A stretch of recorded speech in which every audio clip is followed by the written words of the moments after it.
In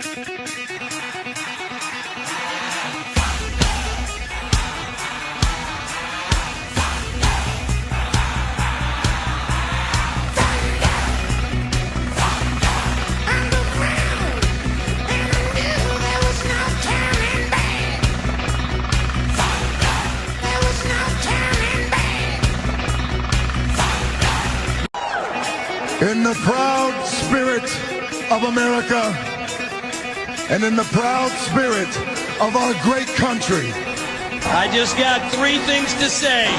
God bless our troops. God bless America. And gentlemen.